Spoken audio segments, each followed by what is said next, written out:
So I'm getting ready to take y'all on a tour of my water trailer here. I hope you enjoy it. We got it complete. We've done a little testing on it. Before I start the video though, I want to just go on and say, if you're here to just tell me all the DOT regulations that I'm breaking on my trailer and everything I've done wrong, just please pass on by, because I've had enough of that in the last two videos.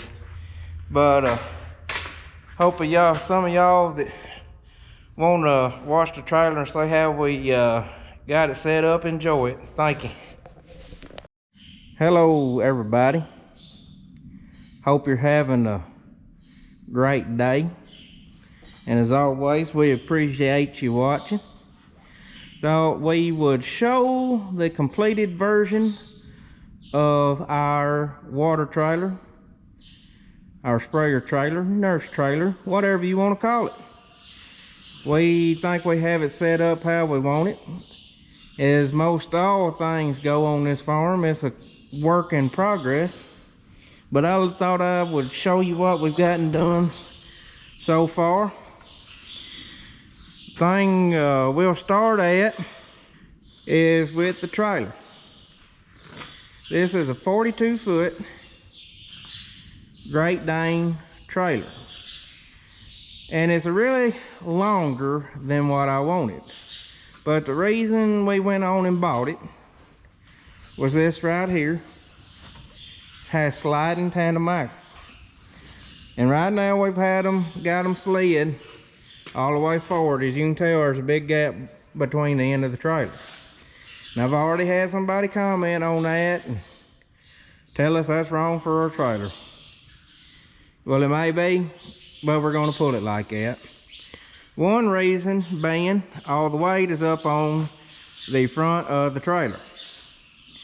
There's going to be 3,750 gallons of water on the front. So we scooted these axles up to help the truck tote a little bit more of the water, as well as having a shorter turning radius, to make it easier to get in and out of fields. So let's go up here and start on this section right here. Up front we got two 1,550 gallon tanks. I just call them 1,500 gallon tanks. I figure we can haul 3,000 gallons up there. And on these tanks we have two straps crisscrossed holding it. We have angle iron brackets positioned around the tank to hold them in position. Right here we use 2-inch full port valves, and a lot of people are switching their trailers to 3-inch. I just wasn't ready to make that jump yet. 3-inch pumps are expensive, 3-inch plumbing is expensive, and plus our old trailer was not but 1.5 inches. So we're still making a jump from 1.5 inches to 2-inch. On this tank here we had to elbow out because of clearance issues, but I've made brackets to help support the weight of the valve. They're not, it's steady. We'll go down here to our next tank, and we teed into that. We're teed all the way down there. I wanted a pretty straight through design. We thought, I had the idea about running on the plumbing under the trailer, but that's lots of work, lots of cutting and stuff, and I like everything up here on top easy to work on. Most everything on this trailer is put together with flanged fittings. Here's an example. Say we wanted to tighten this T. If we did not use flanged fittings, we would have to loosen this clamp and try to pull this 2-inch hose off this 2-inch hose bar. And this hose fits tight on these hose barbs. To get it on we always use pipe joint lubricant like you use to put pipe together to make them slide on easier. And once you clamp this down, especially with these T-clamps, it's almost virtually impossible to pull these off. But with these flanged fittings, we can take this clamp off. There's an O-ring in here that seals it off, but we can take this clamp off and take this clamp off, remove the hose, take this clamp off and remove the hose, and just tighten the T if we had to. And another thing, if we had hose barbs here, we would probably have to unscrew the hose barbs because we wouldn't be able to make a turn because of clearance issues. And that's one reason we wanted to use flanged fittings on this trailer. I put lots of time and thought into how I wanted to set this trailer up. I looked at lots of local trailers in the area. I watched videos on YouTube. Watched how Matt Griggs had his truck set up. There's another website called newagtalk.com, and they have lots of good ideas. So if you're thinking about setting up a trailer, there's a world of information, and people have varying ideas of how to properly set a trailer up. But this is how I done mine. Right here we have our fill port to fill our tanks. This is just a 2-inch quick connect. This is a 2-inch full port valve.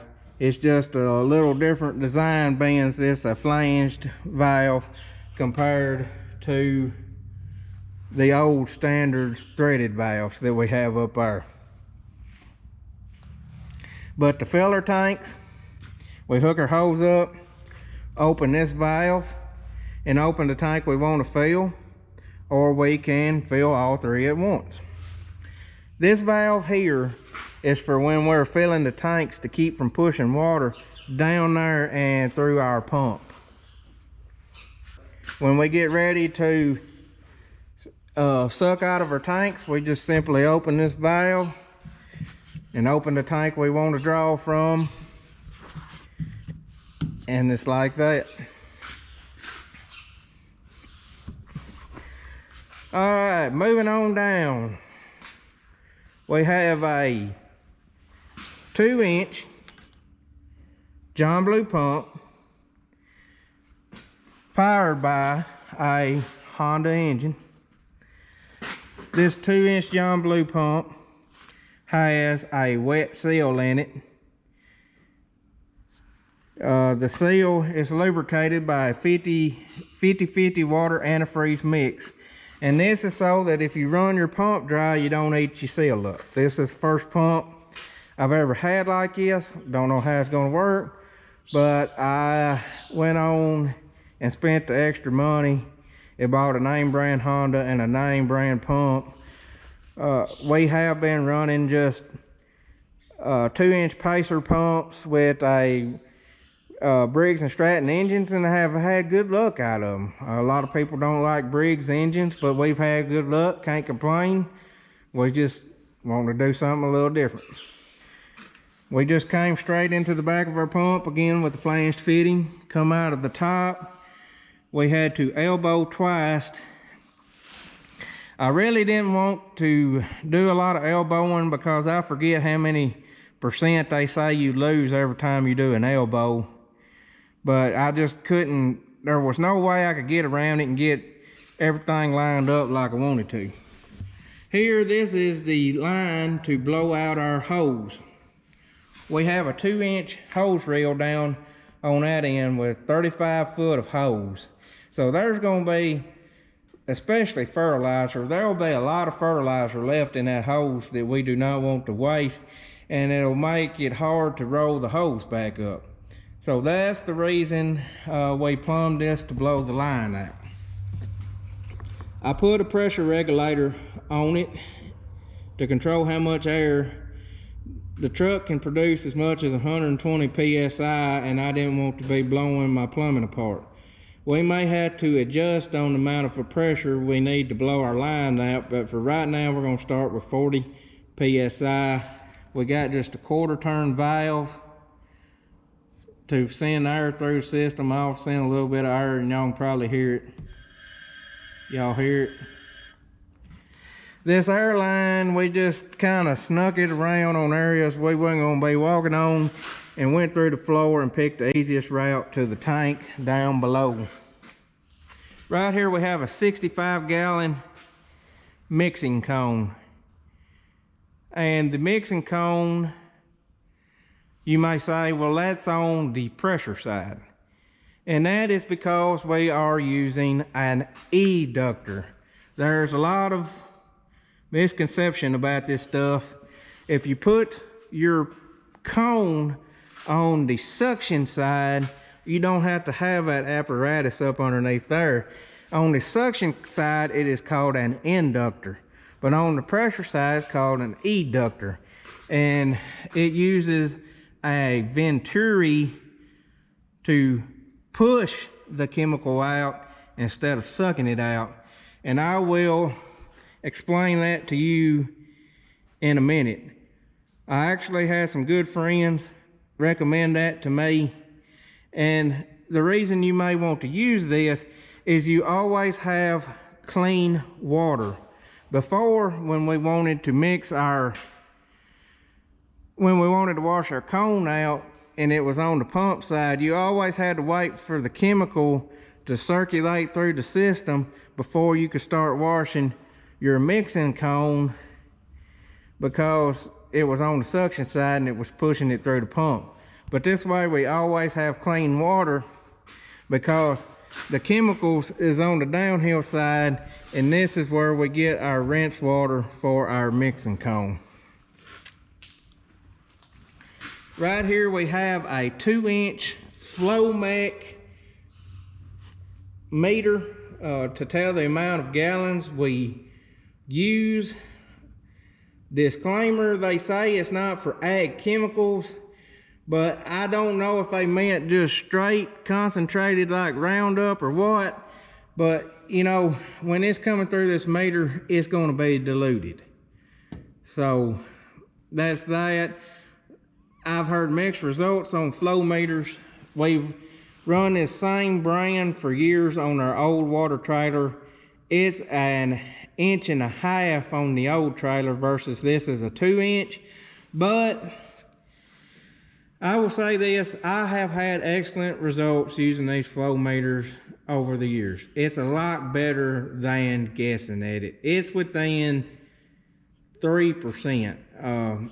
You're going to waste the whole, when you're mixing up a partial load, you're going to get your mixes a whole lot more precise than just guessing at it. To support the eductor, we made these bushings and they've got supports, you know, to bolt it. There's lots of weight. When this stuff gets full of liquid, there's lots of weight there, and we wanted to make sure everything was steady and secure. This right here is a bypass valve to bypass the venturi. I'll talk more about it as we get up on the deck and start talking about the mixing cone.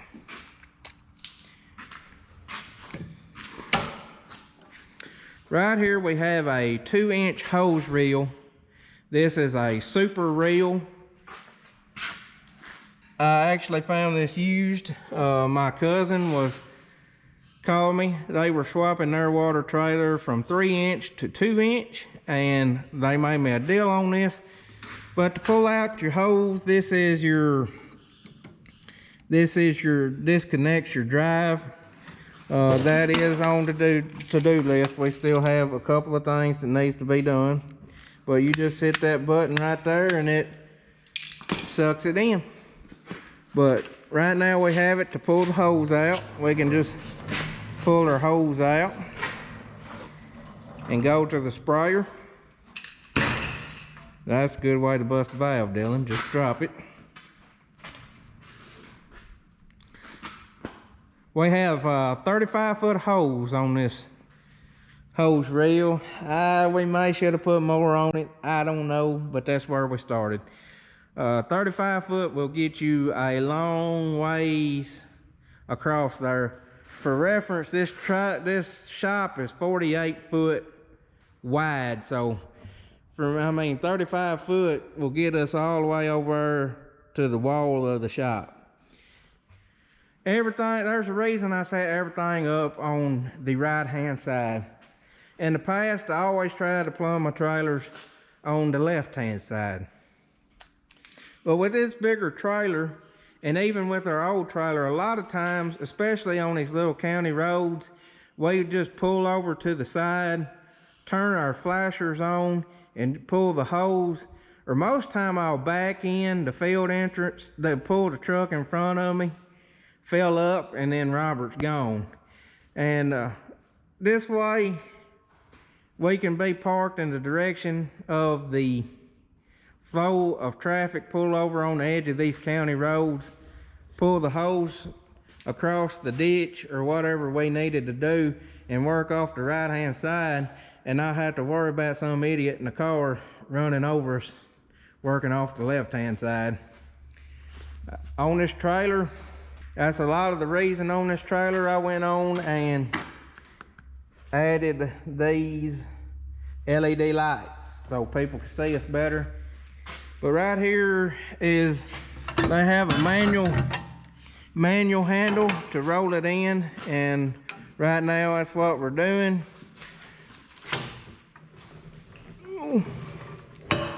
You gotta get this. It's not the best in the world. That's another thing we gotta do. We got to rework this handle. Coming to the back, we have our ladder to get up on the trailer. To hold, the ladder's just secured with 2 angle iron brackets and a little 3/8 bolt with a locking nut. We've been up and down it several times, and so far it's held my big butt up and ain't broke yet. Just got a simple little chain to secure it. This doubles as the holder to keep our ladder up, and it gives us a handhold to get up here. 2-inch tubing fit perfectly down in that rail. I just knocked it down in there and welded it and secured it. This ladder is just 1-inch tubing, and I actually did not even build this ladder. The only part I built was this right here. This was actually an old gate. It was decommissioned for a newer gate, and I saw it sitting out there in a scrap pile, and Dylan said to himself, that would make a good ladder.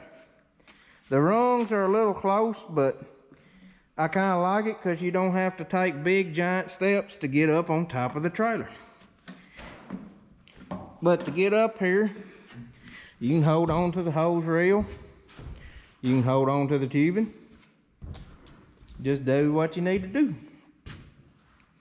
All right, up here on the top we have our 65-gallon mixing tank.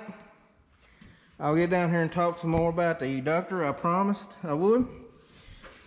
When you're just filling up with water, here's how we have it. This is the 2-inch bypass. It bypasses the venturi.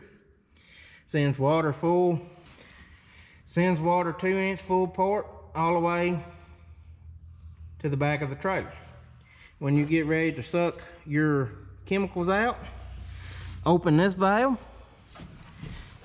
close this valve. And how it works is, right here you can see how this is big and how it shrinks down, and you can see the direction of the flow. There is a jet in here. And it jets that water through there. This chemical's coming down at full 2-inch, and then that jet pushes the chemical through the hose. Think of like a carburetor and how a carburetor works. Alright, right here, this is just a 3/4 inch hose, and this comes up here to our manifold. And this was what I was telling you about you always having fresh water to mix out your mixing cone, because you're getting fresh water before you ever get to the chemicals. Up here we have 3 valves that we're going to write on the handles what they are so we don't get confused. Because there's one, if you turn it on at the wrong point in time, you will get a bath. But this right here, water hose fitting, I'm plumbed it where we can hook a water hose to it, wash the deck of our trailer off, get in here, wash our tank out, just whatever we need to do with the water hose. So that's this one. This one is this little hose, and I just cut a hole in the top of the tank, run it through here. This is our jug rinse. Dylan's Redneck Jug Rinse. I priced a lot of tanks that had this already pre-made in here. They was expensive, and it was going to take 4 to 5 weeks for it to come in, and I did not have 4 to 5 weeks.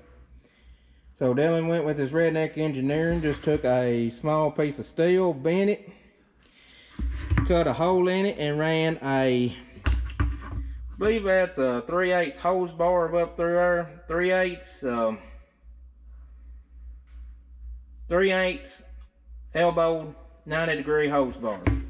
And you come in here, you dump your jug, hold your jug upside down over that valve, open this up, it shoots water up in the jug, rinses it out, turn it off, your jug is rinsed. I don't know how it's going to work. I think it's going to work awesome. The old way we used to do it, we used to dump our jug, bring our jug over here, hold it down under this spout, turn it on, hold it till the jug filled up, shut it, and then dump the rinse water in there. This one right here is Agitation, and I actually used a legit bung for this, but it just shoots water down in the tank to fill the tank up, provide agitation if we're trying to mix in some dry chemicals. So that's just agitation and tank fill. So we've got room for 2 bulk tanks there.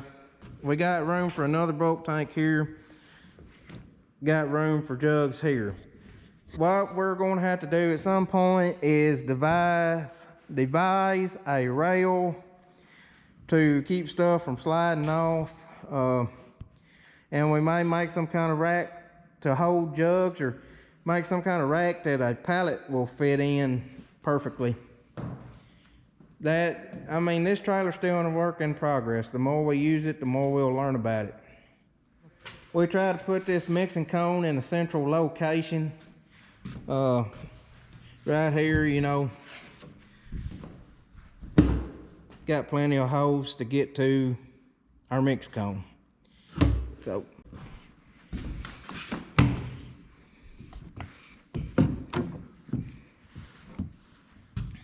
that's my water trailer.